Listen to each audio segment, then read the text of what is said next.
Tervetuloa Raamattu-luennolle.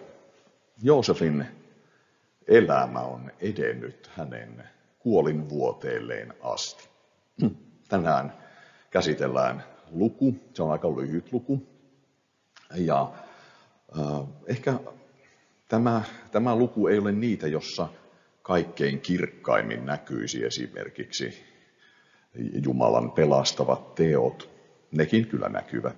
Ja tämä ei ehkä ole meidän uskomme kannalta Raamatun oleellisin luku, mutta tässä on hyvin oleellisia käänteitä sitä ajatellen, jos me halutaan ymmärtää, mitä Vanhassa testamentissa tapahtuu aivan sen perusteilta, niin tässä on muutamia oleellisia juttuja siihen liittyen. Luetaan, kuinka Jaakob siunaa Joosefin poikia. Jonkin aikaa tämän jälkeen Joosefille ilmoitettiin, että hänen isänsä oli sairaana. Joosef lähti hänen luokseen ja otti mukaan molemmat poikansa, Manassen ja Efraimin. Kun Jaakob sai tietää, että hänen poikansa Joosef oli tullut, hän kokosi voimansa ja nousi istumaan vuoteessa. Hän sanoi Joosefille, Jumala, kaikkivaltias ilmestyi minulle Lusissa Kanaanin maassa, siunasi minut ja sanoi minulle, minä teen sinut hedelmälliseksi ja jälkeläisesi monilukuisiksi, niin että sinusta saavat alkunsa monet kansat, ja annan sinun jälkeläisillesi tämän maan pysyväksi perintömaaksi. Ja nyt sinun 2 poikaasi, jotka olivat syntyneet Egyptissä jo ennen minun tänne tuloani, ovat minun poikiani. Olkoot Efraim ja Manasse minulle kuin Ruben ja Simeon. Sinun muut lapsesi, jotka ovat syntyneet heidän jälkeensä, olkoot sinun omiasi, mutta heitä kutsuttakoon veljiensä heimojen mukaan siinä maassa, jonka he saavat periä. Kun minä olin palaamassa Mesopotamiasta, menetin matkan aikana sinun äitisi Raakelin. Se tapahtui Kanaanin maassa, kun Efrataan oli vielä jonkin verran matkaa, ja minä hautasin hänet sinne Efratan tien varteen. Efrata on sama kuin Betlehem. Huomatessaan Joosefin pojat Jaakob kysyi, keitä nämä ovat? Joosef vastasi, he ovat minun poikiani, jotka Jumala on antanut minulle täällä Egyptissä. Silloin Jaakob sanoi, tuo heidät tänne, että saan siunata heidät. Jaakobin silmät olivat näet käyneet iän mukana heikoiksi, eikä hän enää nähnyt hyvin. Joosef toi pojat hänen luokseen ja hän suuteli ja syleili heitä.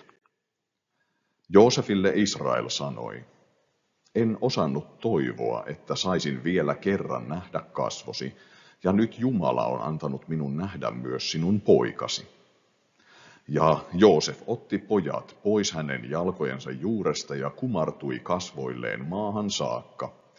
Sitten Joosef ohjasi Efraimin oikealla kädellään Israelin vasemmalle puolelle ja Manassen vasemmalla kädellään Israelin oikealle puolelle, ja vei heidät näin hänen eteensä. Israel ojensi oikean kätensä, mutta asetti sen Efraimin pään päälle, vaikka tämä oli nuorempi, ja vasemman kätensä hän pani Manassen päälle. Hän asetti siis kätensä ristikkäin, mutta Manasse oli esikoinen. Ja Israel siunasi Joosefin sanoen, Jumala, jonka tahdon mukaisesti minun isäni Abraham ja Iisak ovat vaeltaneet, Jumala, joka on ollut minun paimeneni syntymästäni tähän päivään saakka. Se enkeli, joka on minut pelastanut kaikesta onnettomuudesta, siunatkoon näitä nuorukaisia. Heidän kauttaan säilyköön minun nimeni ja minun isieni Abrahamin ja Iisakin nimi. Lukuisat olkoot heidän jälkeläisensä maan päällä. Kun Joosef näki, että hänen isänsä pani oikean kätensä Efraimin pään päälle, se oli hänestä väärin. Ja hän tarttui isänsä käteen siirtääkseen sen Manassen pään päälle. Hän sanoi isälleen, ei noin, isäni, tämä tässä on esikoinen, pane oikea kätesi hänen päänsä päälle. Mutta isä ei suostunut, vaan sanoi, tiedän, poikani, tiedän. Myös Manassesta on tuleva kokonainen kansa, ja hänkin on kasvava mahtavaksi, mutta hänen nuorempi veljensä tulee vielä mahtavammaksi, ja hänen jälkeläisistään kasvaa kansojen paljous. Ja hän siunasi heidät sinä päivänä sanoen, siunatessaan israelilaiset lausuvat teidän nimenne ja sanovat, Jumala tehköön sinut Efraimin ja Manassen veroiseksi. Niin hän asetti Efraimin Manassen edelle. Sitten Israel sanoi Joosefille, minä kuolen pian, mutta Jumala on oleva teidän kanssanne. Hän on johdattava teidät takaisin isienne maahan. Ja sen lisäksi, mitä veljesi saavat, minä annan sinulle sen harjanteen, jonka olen miekkani ja jouseni voimalla ottanut amorilaisilta.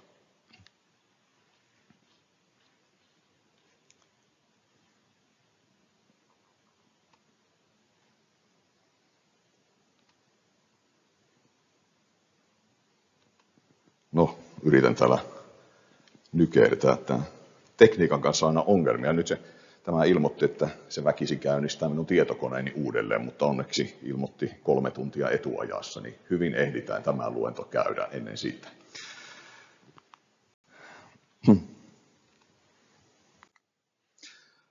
Joo, lähdetään siitä, että kuolinvuoteellaan ihminen harvemmin katselee kovin suuria tulevaisuuden suunnitelmia. On se tietysti suuri etuoikeus ja siunaus, kun kristitty saa katsella tulevaan toiveikkaasti kuolinvuoteellaankin, mutta tietysti kun toisten ihmisten kanssa siinä jutellaan, niin kyllä siinä sitten ehkä enemmän katsellaan ja muistellaan menneitä.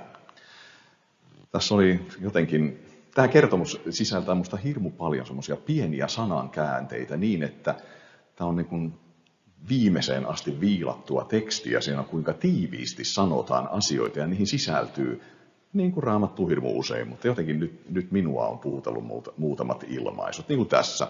Joosefille ilmoitettiin, että hänen isänsä oli sairaana. Jaakob kokosi voimansa ja nousi istumaan vuoteessa.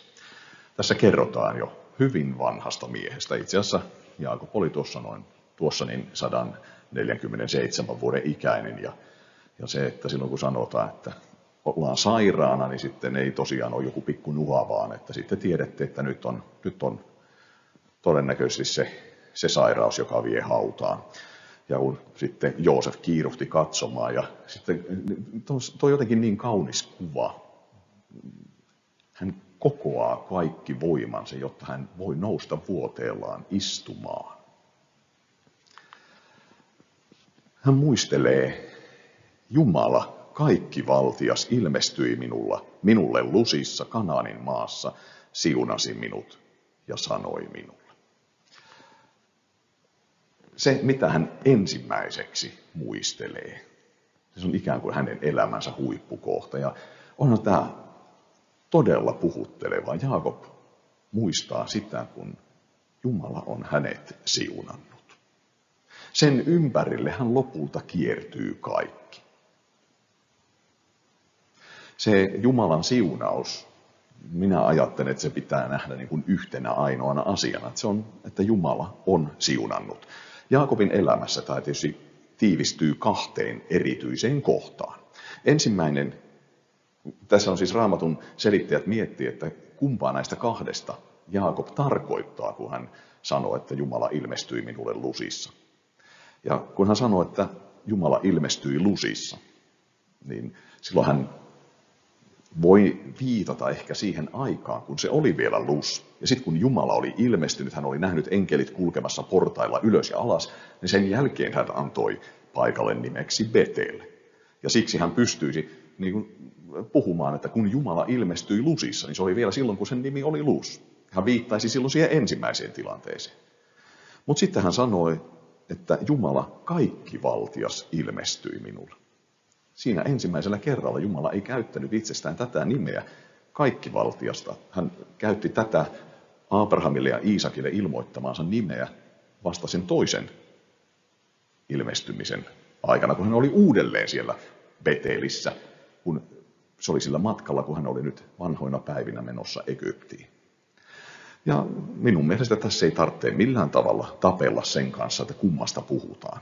Se sama Jumala ilmestyi siellä Lusissa ja Betelissä kahdessa hyvin eri vaiheessa. Siinä voi olla matkaa suunnilleen 100 vuotta niiden välillä.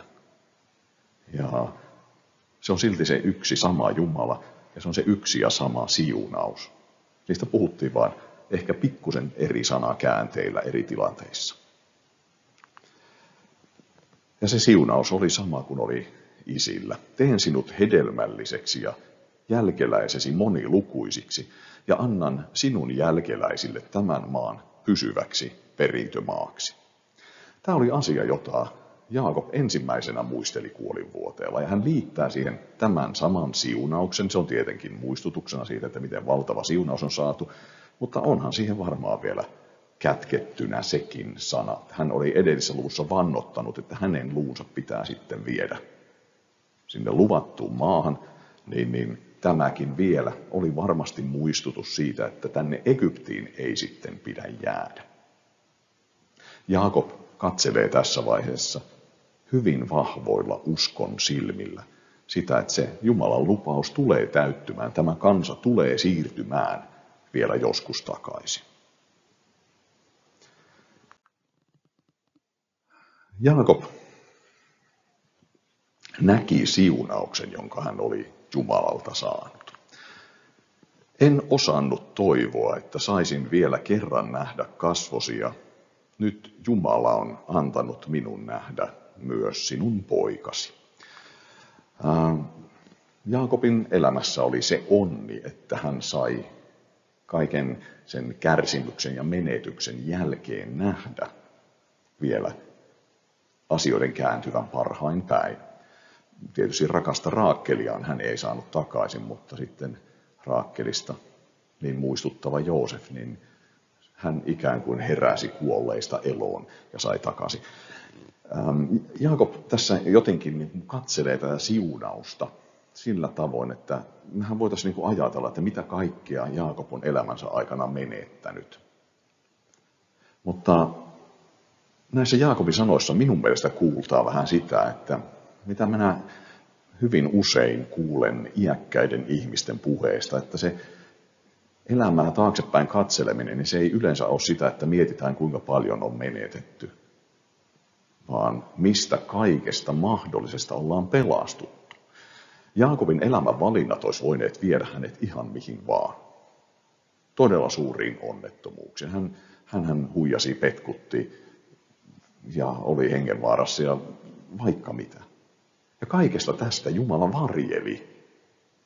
Ja tätä hän kertaa ja miettii. Hän näkee sen, mikä oli Jumalan työ.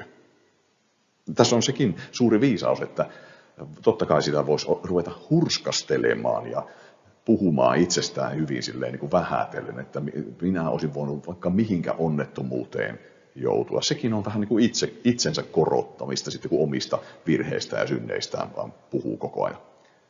Jaakob ei mieti omia syntejään, ei mieti omia onnistumisia. Hän miettii sitä, mitä Jumala on hänen elämässään tehnyt. Nyt hän katselee taaksepäin. Johdatus on hyvin usein sitä, että katsotaan taaksepäin ja huomataan, miten Jumala on toiminut. Ja Jaakob näki sen omassa elämässään tosi hyvin. Niinpä hän halusi tässä hengessä siunata sitten pojat. Jumala, jonka tahdon mukaisesti minun isäni Abraham ja Iisak ovat vaeltaneet. Jumala, joka on ollut minun paimeneni syntymästäni tähän päivään saakka. Se enkeli, joka on minut pelastanut kaikesta onnettomuudesta, siunatkoon näitä nuorukaisia. Jaakob näki, että Jumala oli uskollinen.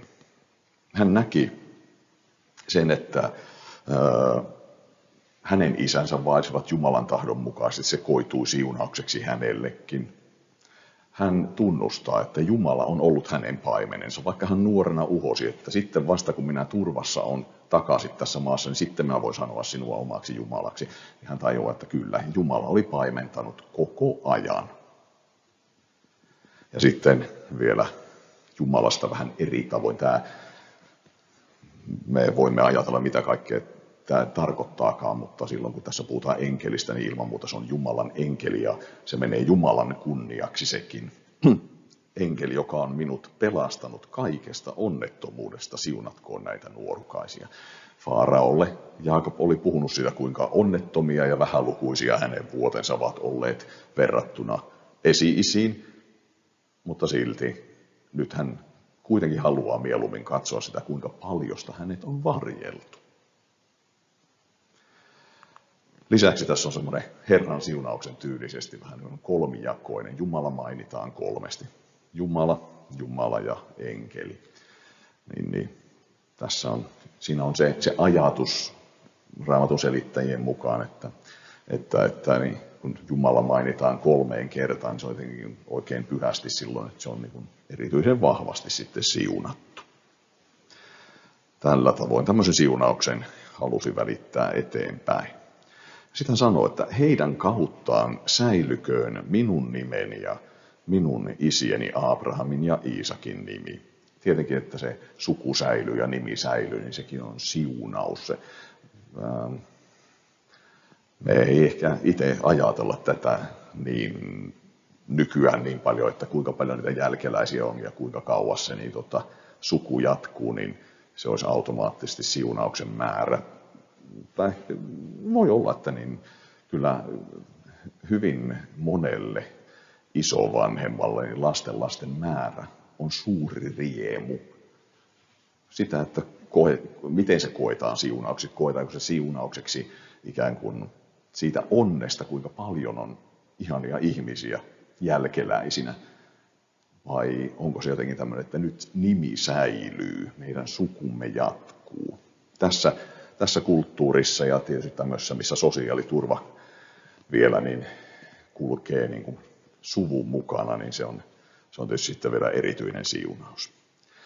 Abraham ja Iisak kantoivat lupausta. Tässä aina, me ollaan Jaakobin elämässä jo moneen kertaan viitattu, tai siis tutkittu sitä, kun hän viittaa isänsä Iisakin ja tämän Jumalan ja Abrahamin ja tämän Jumalaan. Jos kerran ne isät on niin tärkeitä, niin miksi Abrahamin isää Terahia ei sitten muisteta? Että vaikka ne isät, menneet sukupolvet aina nähdään suurempina kuin alemmat sukupolvet, niin näyttää siltä, että tämä lupauksen linja on hirveän tärkeä. Muistetaan jollain tavalla nämä, jotka ovat saaneet aivan erityisen lupauksen, niin heidät muistetaan. Terah ei sitä lupausta saanut, vaan sen sai hänen poikansa Abraham. Abrahamin vanhin poika oli Ismail, mutta kertomus hänestä katkeaa, ei sitä seurata. Jaakobia vanhempi Iisakin pojista oli Eesau, mutta sitäkään ei seurata. Edomilaiset kyllä aina vilahtaa sitten niin veljeskansana Raamatun sivuilla, mutta ei siihen keskitytä. Niin edelleen. Kuitenkin Raamattu pitää tätä lupauksen linjaa hyvin, hyvin suurena ja se ajatus oli varmasti jo tuossa vaiheessakin Jaakobilla ja siksi hän haluaa muistaa sitä, että tämä lupaus, mitä me olemme kantaneet, niin se jatkuu. Ja kun Jaakob näki tämän siunauksen, niin kun hän itse ymmärsi sen, niin hänestä tuli valtava innokas siunaaja. Sehän ylipäätäänkin, jos sinä olet kokenut jonkun tärkeäksi, niin sitä asiaa sinä pidät esillä. Sananlasku sanoo, että mitä niin sydän on täynnä, sitä suu puhuu. Siksi mulle sopii tämmöinen Raamatun opettaminen hirveän hyvin. On se, että kun mä aina niin kuin kerron maailman suurimpana uutisena sen, jos mä oon jonkun uuden asian oivaltanut. Minusta on niin tosi hienoa, kun mä oon saanut jonkun uuden oivalluksen, että se on pakko kertoa aina eteenpäin. Se sopii tälleen niin kuin raamattuluentojen pitämiseen varsin hyvin. Jaakob oli kokenut jotenkin, hän hirmu syvästi kuolinvuoteellaan koki Jumalan antaman siunauksen. Hän näki sitä, kun hän katseli elämäänsä taaksepäin. Ja hän halusi innokkaasti siunata. Se oli minusta, me katsottiin, kun me viime kerralla, kun se nyt oli sitä, kun hän saapuu Faaraon eteen, niin hän toivottaa siunausta. Sitten vaihtaa muutaman lauseen siinä keskustelussa ja lähtiessään hän toivottaa siunausta. Ja nyt hän pyytää, että minä nyt haluan haluan siunata, Joosef, sinun poikasi. Ja seuraava luku on se, kun hän pyytää kaikki omat poikansa ympärilleen ja lausuu heille siunauksen. Se on hieno luku, siihen paneudutaan sitten ihan erikseen. Manasse ja Efraim. Ja nyt Jaakob pyytää, että hän saa siunata. Tuo heidät tänne, että saan siunata heidät. Joosef toi pojat hänen luokseen ja hän suuteli ja syleili heitä. Joosef otti pojat pois hänen jalkojensa juuressa. Mä keräsin tähän pätkiä. Mä en tiedä, mulla on jostain mielessä, mä koitin katsoa ikuisia kertomuksia ja se ei ollut sieltä. Mutta mulla on jossain mielessä sellainen kuva, että on piirretty semmoinen, että Joosef tuo semmoiset taaperot tähän niin kuin vanhan Iisakin, siis vanhan Jaakobin eteen. Ja nämä tämmöiset sanakäänteet, nämä tuntuu vaan vahvistavaa sitä. Ja tämä jatkuu vielä. Joosef ohjasi Efraimin oikealla kädellä Israelin vasemmalle puolelle ja Manassen vasemmalla kädellään Israelin oikealle puolelle ja vei heidät näin hänen eteensä. Mä en tiedä, minkälaiseksi te itse olette nähneet, minkä ikäisenä olette mieltäneet Efraimin ja Manassen. Mutta Jaakobhan oli tullut Egyptiin 17 vuotta sitten. Ja tässäkin hän sanoo, sinun 2 poikaasi, jotka olivat syntyneet Egyptissä jo ennen minun tänne tuloani. Siinä on salskeita nuorukaisia. Kuvittelisin, että ne vanhempi pitää olla vähintään 20-vuotias. Nuoremman pitää olla vähintään 19-vuotias, koska hehän tulivat nälänhädän toisena vuotena.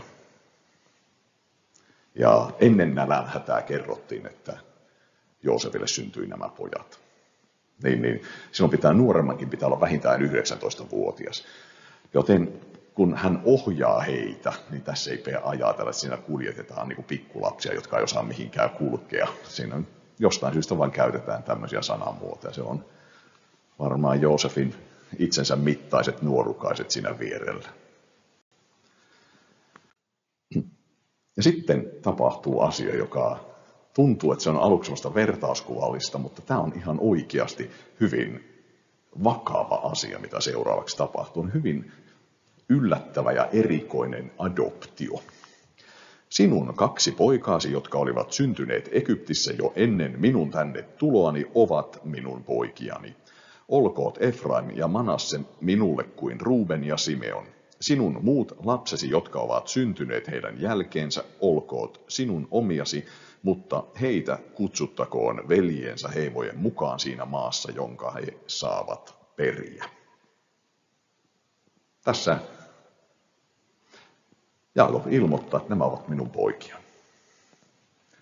Kuolinvuoteella että se päätyy vielä tähän niin kuin Raamattuun, niin se ei ole tosiaan mikään vitsi. Ja on hirmu vaarallista sanoa, että Raamatussa ei sanota jotain. Pitää olla aikamoinen Raamatun tietäjä, että voi näin sanoa. Mutta tässä sinun muut lapsesi, jotka ovat syntyneet heidän jälkeensä. Jaakob puhuu, että Joosefilla on muitakin lapsia. Mutta minä en ole vielä keksinyt Raamatun selitysteoksista, muun muassa etsin Joosefin elämää koskevia juttuja isosta Raamatun tietosanakirjasta ja muutenkin, ja Raamatun alaviitteet, mitkään ei viittaa siihen, että Joosefin muita lapsia olisi koskaan mainittu. Kun Jaakob siunasi, että heidän nimensä niin kuin jää elämään, niin on jäänyt elämään. Me ei yhtään tiedetä, kuinka paljon Joosefilla on muita lapsia ollut. Mutta tässä näyttäisi niin kuin on mainittu kaikissa sukuluetteloissa, niin aina puhutaan Joosef, niin hänelle syntyi Efraim ja Manasse. Ja katsotaan, tässä on lista Jaakobin pojista. Ruben, Simeon, Leevi, Juuda, Daan, Naftal, Gaad, Asser, Isaskar, Sebulon, Joosef ja Benjamin. 12. Ja tämä 12 luku on semmoinen jumalallinen luku, joka pyörii aina sillä tavoin, että se on, aina puhutaan Juudan 12 heimosta, vaikka nimet saattaa olla asiayhteydestä riippuen eri järjestyksissä. Joskus nimet jopa vaihtelee. Jossain ilmestyskirjassakin halutaan viitata, että siinä missä oli vanhan liiton seurakunnan peruskivet on tai ne oli itse asiassa portit, oli nämä Israelin 12 sukukunnan nimet, ja sitten peruskivinä on apostolit. Siinä on haluttu, Raamattu kantaa tätä linjaa, että vanha liitto perustui 12 sukukunnan ja uusi liitto 12 apostolin varaan. Tämä määrä, kun Jeesus valitsi apostolit, niin ei se, kyllä Jeesus rakensi tämän asian niin tasan tämän vanhan liiton varaan. Ja nyt Jaakob ilmoittaa, että Joosefin 2 poikaa ovat hänen poikiaan. Toisin sanoen Joosef korvataan Efraimilla ja Manassella. Ja kun esimerkiksi Israelin heimot, kun he vallottivat Kanaanin maan ja asettuivat sinne asumaan, niin siellä ei ole yhtään Joosefin heimoa. Ei ole Joosefin asuma-aluetta. Siellä on erikseen Efraim ja Manasse. Ja miten säilyy 12 siis? Siten, että myös Leevi pyyhitään tästä luettelosta pois. Hyvin usein, kun puhutaan noista heimoista, niin Leevi jätetään sivuun sen takia, että Leevi ei saanut omaa perintömaata. Leevin sukukunnasta tuli leeviläiset ja sitten leeviläisistä vielä erityisesti Aaronin suku, josta tuli papit. Ja nämä eivät saaneet omistaa omaa maata. Heidän perintöosansa oli se, että he saivat israelilaisten kymmenyksistä elantonsa. Kun israelilaisten täytyi tuoda 10% omasta sadostaan Herran temppeliin, niin kun 10 sukukuntaa, tai siis 11 sukukuntaa tuo yhdelle kymmenykset, niin sehän menee aika tarkkaan juuri, että kaikki saa silloin saman verran. Ja nyt kun vielä vilkastaan, yritin säätää tämmöistä karttaa, en tiedä kuinka se näkyy nyt siinä ruudulla, mutta pistin erilaisia harmaan sävyjä tuonne noin. Pohjoisessa Asser, Naftali, pieninä Sebulon ja Isaskar. Välissä valtavan kokoinen Manasse, ihan keskellä Efraim, 2 puolta Dan ja Gad, alapuolella Benjamin, sitten tuolla Kuolleen toisella puolella Ruben ja Juuda, jonka keskellä on Simeon. Manasse ja Efraim on tuossa kartassakin hirveän keskeiset. Manasse oli esikoinen ja Efraim oli sitten seuraavana siinä, tai se nuorempi veli. Eli Joosefia ei ole, eikä Leeviä ole. Joten jos joskus tulette näitä luetteloita tarkasti katsomaan, niin tässä on selitys sille, miksi ne nimilistat on erilaisia. Et jos puhutaan Jaakobin pojista, niin Jaakobin poikia ovat Joosef ja Leevikin. Mutta sitten kun ruvetaan puhumaan sukukunnista, niin sitten nämä sukukuntien järjestykset menee niin, että siellä aina toi Manasse ja Efraim, he tulivat sukukuntina siis Jaakobin pojiksi. Sen lisäksi kävi vielä niin, että näistä veljeksistä nuorempi ohitti vanhemman.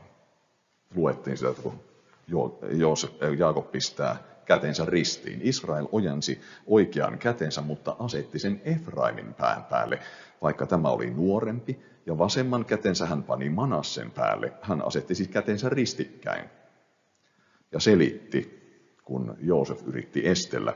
Myös Manassesta on tuleva kokonainen kansa, ja hänkin on kasvava mahtavaksi, mutta hänen nuorempi veljensä tulee vielä mahtavammaksi, ja hänen jälkeläisistään kasvaa kansojen paljous. Ja kun me luetaan Raamattua, niin me nähdään Joosua, joka lähti johtamaan Mooseksen jälkeen israelilaisia luvatun maan valloitukseen. Hän oli efraimilainen. Koko joukon johtaja tuli Efraimista. Vasta Daavidin aikaan, 200 vuotta myöhemmin, Jerusalemista tuli pyhäkön paikka. Sitä ennen Siilon pyhäkkö oli se telttamaja, ennen kuin sitten Salomon rakensi temppelin, niin se sama autiomaan vaelluksella ollut telttamaja, niin se oli Siilossa pyhäkön paikkana. Pohjoisvaltion, eli äskeistä karttaa, jos katsotte, niin Juudahan oli semmoinen valtava suuri siellä etelässä. Sen keskellä oli Simeon, mutta kaikki muut on siinä yläpuolella. Salomon jälkeen valtakunta jakaantui kahtia niin, että pohjoisvaltio, 10 sukukuntaa, tuli omaksi valtiokseen. Ja sen pohjoisvaltion ensimmäinen kuningas oli Jerobeam, ja hän oli efraimilainen. Ja sitten kun luette erityisesti profeettakirjoja, niin tässä pitää ymmärtää vielä sellainen asia, että pohjoisvaltiota, sitä ruvettiin välillä kutsumaan ihan Efraimiksi. Se Efraimin alueen keskeisin kaupunki oli Samaria-kaupunki, ja se Samaria oli koko pohjoisvaltion pääkaupunki. Niin sitten saattaa olla, kun ne tavallaan se kahtia jakaantut Israel, että pohjoinen on Israel ja eteläinen on Juuda, niin saatetaan puhua myös näin. Efraimin kateus haihtuu, Juudan katkeruus häviää. Efraim ei enää kadehdi Juudaa, eikä Juuda vainoa Efraimia. Eli se Efraim on saanut niin suuren aseman, että 10 sukukuntaa saatettiin nimittää Efraimiksi. Ja todellakin tämä siunaus tuli toteutumaan. Ja vielä tällainen. Ruuben oli Israelin esikoinen, mutta koska hän häpäisi isänsä vuoteen, ei häntä enää mainittu esikoiseksi, vaan johtoasema annettiin Israelin pojan Joosefin jälkeläisille. Että vaikka Ruuben hän oli fyysisesti se esikoinen, mutta kun jälleen ruvetaan puhumaan näistä sukukunnista niiden poikien mukaan, niin Ruuben menettää sen esikoisasemansa. Siitä vielä seuraavassa luvussa puhutaan enemmän. Tämä aikakirja, tämä on, jos mä en ole ihan väärässä, niin tämä on yksi viimeisimpiä vanhan testamentin kirjoja ajallisesti. Ja ilmeisesti, onkohan se niin, että peräti juutalaisten näissä kirjoituksissa, niin aikakirjat on viimeisenä. Jos olette vanhaa testamenttia lukenut sillä ajatuksella, että olette ihmetelleet, että miksi Samuelin kirja ja kuningasten kirja, kun ne menee kronologisesti, niin miksi aikakirjoissa ruvetaan käymään samaa uudelleen läpi? Se johtuu siitä, että aikakirjat tarkastelee erityisesti Juudan näkökulmasta. Ja se on vähän semmoinen niin kuin positiivisessa mielessä jälkiviisauskirja. Eli se on kirjoitettu, se ei ole niin kuin ihan semmoinen, että nyt raportoidaan samalla kun tapahtuu, vaan jälkikäteen tehdään vähän niin kuin johtopäätöksiä siitä, kun katsellaan suuria linjoja, että mitkäkin asiat olivat oikein ja vääriä, miten Jumala johdatti. Ja sinne aikakirjoihin kuuluu tämäkin, että nyt täällä tehdään niin kuin yhteenvetoa siitä, että nyt Joosefin jälkeläiset, eli Efraim ja Manasse, nousi johtamaan. Manasse oli se, se oli vielä pikkusen aikaa, niin Manasse kuului Efraimin niin kuin joukkoihin, kun kuljettiin autiomaassa, mutta oliko niin, että ensimmäinen kuningas nimitettiin Manassen alueella kuitenkin ja niin poispäin. Siinä on tämmöistä, että Manassekin on ollut hyvin vahva, mutta Efraimista tuli vielä vahvempi. Tämmöinen. Ja nyt kiinnostavaa olisi saada vastauksia, että miten tämä tarkalleen kaikki on mennyt. Kuka tätä tilannetta oikein on johtanut? Ensin, jos me katsotaan tätä täysin inhimillisesti, me voidaan perustella nämä kaikki asiat täysin inhimillisestä näkökulmasta. Menetin matkan aikana sinun äitisi Raakelin. Kun Jaakob oli kuolinvuoteellaan ensimmäiseksi muistellut sitä, kuinka Jumala oli siunannut, niin seuraavaksi toinen iso asia, jonka hän sanoi, oli, että menetin matkan aikana äitisi Raakelin. Ja kun se liittyy tähän Jumalan siunauksen teemaan, niin silloin herää kysymys, että onko inhimillisesti ajateltu. Yksi Raamatun selitysteos niin otti esille tämmöisen näkökulman, että onko tämä Jaakobille peruste siitä, että hän aikoo adoptoida Manassen ja Efraimin. Hän mietti, että Raakel olisi vielä ehtinyt synnyttää hänelle lapsia vaikka kuinka paljon, mutta hän kuoli ennen aikaansa, joten nyt Raakelin lapsenlapset, he kuuluvat minulle.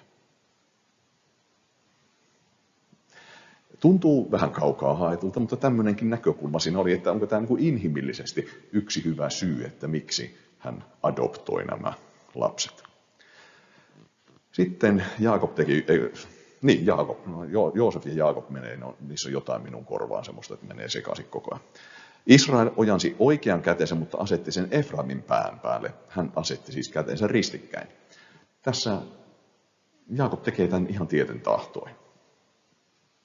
Ja inhimillisesti herää kysymys, että onko Jaakobilla sympatiat nuoremman veljen puolella. Hän itse oli se aikanaan.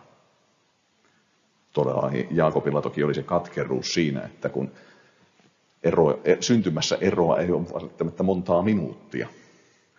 Nyt Efraim oli tietysti ihan eri, he eivät ole kaksoset, Manasse ja Efraim.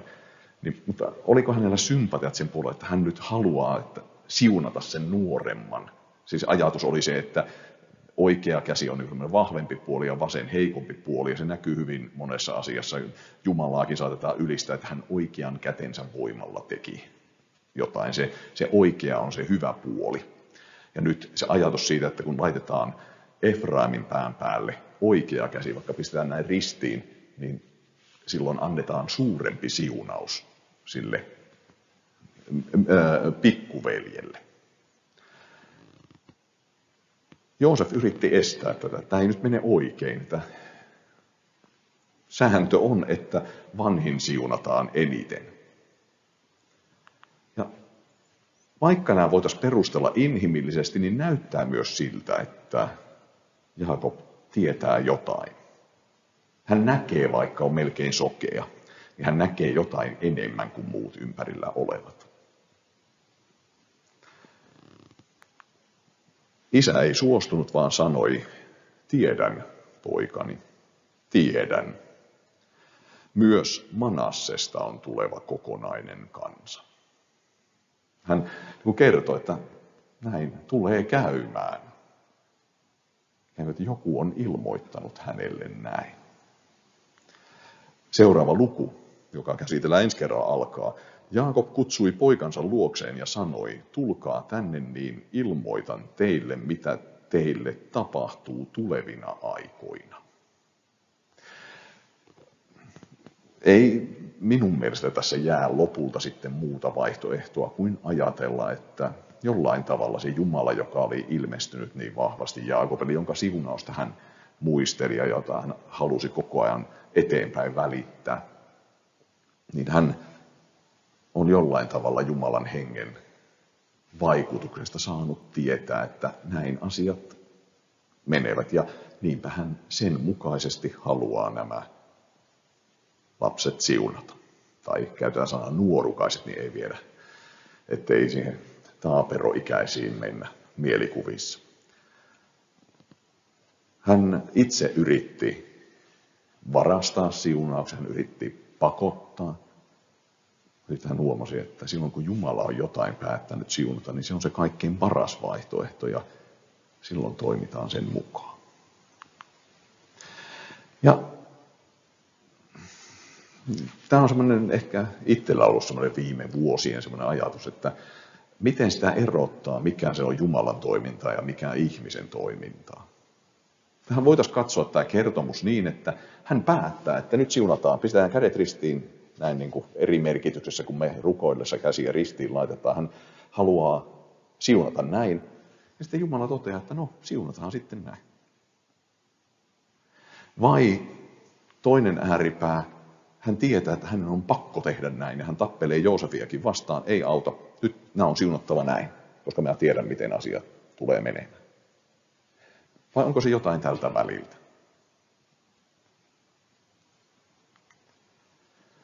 Hebrealaiskirja sanoo, uskon tähden siunasi kuoleva Jaakob Joosefin kummankin pojan ja rukoili sauvaansa vasten kumartuneena.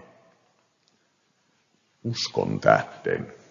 Tämä Hebrealaiskirjeen 11. luku on ihan mieletön luettava. Mä oon tästä pitänyt erikseen täsmäopetuksia siitä, että kuinka Abraham, joka on uskon esikuva. Teistä paikalla olijoista suurin osa on istunut luennot Abrahamista alkaen ja tiedätte, että Abrahamin usko meinasi romahtaa aika monta kertaa.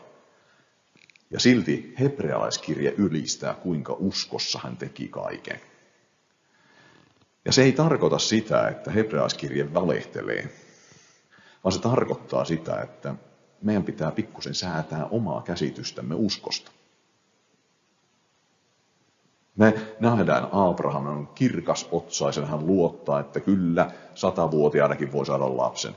Mutta 14 vuotta aikaisemmin hän otti orjattaren sivuvaimoksi, kun ei sitten kuitenkaan uskonut. Eli mitä se usko oikein on? Se ei ole semmoista kirkas otsasta eteenpäin menemistä hirveässä varmuudessa, että näin se käy. Ehkä se on enemmän tämmöistä puolivuoteella olevan Jaakobin uskoa siihen, että no kaikki on mennyt hyvin, uskomatonta kyllä. Siitä huolimatta, miten itse toimin, niin kylläpä Jumala on vienyt eteenpäin. Kyllähän Abrahamkin sitten lopulta oli valmis uhraamaan Iisakin, kun hän oli riittävän kovat myllytykset käynyt. Ja nyt Jaakob on vuoren varma siitä, että kansa tulee vielä menemään takaisin. Sanoo puolivuoteella ja muistatte sitten. Se lupaus oli, että perintöosaksi saatte sen Kanaanin maan. Älkää tänne jääkö.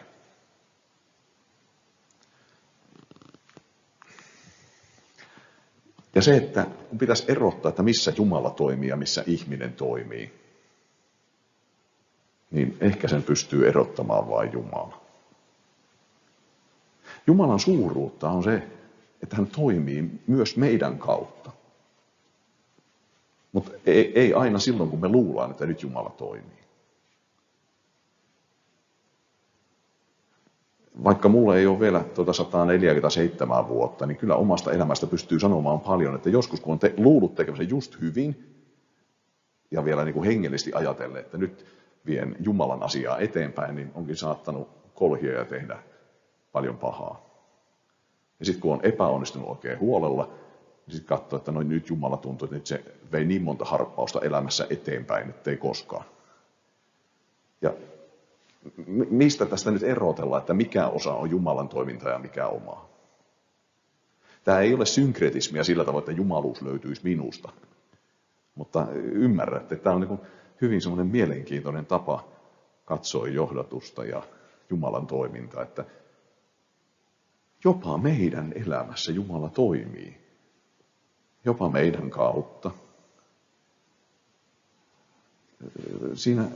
Silloinkin, kun me toimitaan hyvin inhimillisesti, ja vaikka me ei tehtäisi Jumalan tekoja, niin silti Jumala voi johdattaa. Itse ajattelen niin, että Jaakob jotenkin näkee, että nyt Jumala on tässä kaikessa toiminut, ja mikä on se uskon varmuus, millä hän käteensä ristikkäin laittaa, mitä hän tietää, mitä hän ymmärtää. Silti hän tekee niin, ja jälkikäteen voidaan sanoa, että uskossa hän sen teki.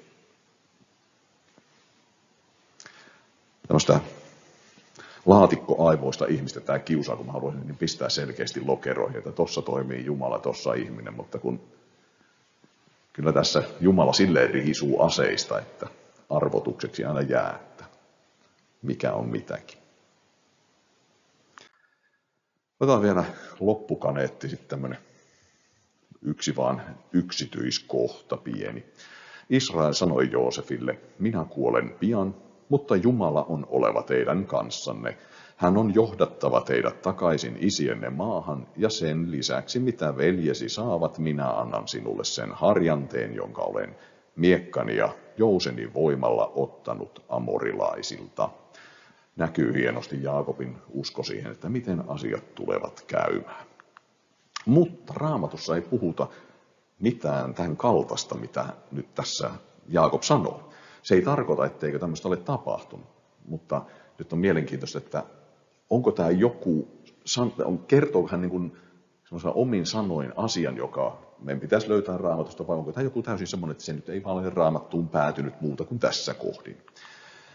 Hebrean kirjan Sekem tarkoittaa harjannetta, ja enemmistö lukemistani Raamatun selitysteoksesta toteaa, että tällä harjannesanalla viitataan Sikemiin. Maapalstan, jolle hän siellä pystytti telttansa, hän osti 100 kesitalla hopeaa Sikemiltä ja hänen veljiltään Hamorin pojilta. Ja tuossa yhteydessä käytettiin miekkaa vähän myöhemmin, kun tapahtui Dinan raiskaus ja sitten Jaakobin Jaakobin pojista, siis tämä Simeon ja Leevi, tappoi koko Sikemin kaupungin väen. Ja että viitataanko tällä sillä tavoin siihen, että se maapalsta ja tämä Sikemin kaupunki liittyy jotenkin yhteen. Ja koska tuossakin äsken luettiin, että näillä sanoilla Jaakob siunasi Joosefin, mutta hän puhui Joosefista mitään, vaan hän puhuu Manassesta ja Efraimesta, koska ne olivat Joosefin jälkeläiset. Hän siunaa ikään kuin Joosefin. Ja nyt kun Jaakob sanoi, että minä otin miekallani, niin viittaako hän siihen, että kun nämä hänen poikansa sen ottivat miekalla? En tiedä. Selvä on, että tämäkin tuli sitten Manassen asuma-alueeksi, eli Joosef sai senkin alueen. Ja merkittävin asia on se, että vaikka me emme osaa tätä asiaa tulkita, niin juutalaisille tämä oli täysin selkeää, että mikä tämä juttu on. Jeesuksen elämästä sanotaan, matkallaan Jeesus tuli Syykar-nimiseen Samarian kaupunkiin. Sen lähellä oli maa-alue, jonka Jaakob oli antanut pojalleen Joosefille. Et Jeesuksen aikanakin vielä tiedettiin, että toi on se maa-alue sitten. Näin. Hyvä, mutta ensi kerralla me katsotaan sitten, kun Jaakob siunaa vuorotellen kaikki poikansa varsin enteellisillä sanamuodoilla.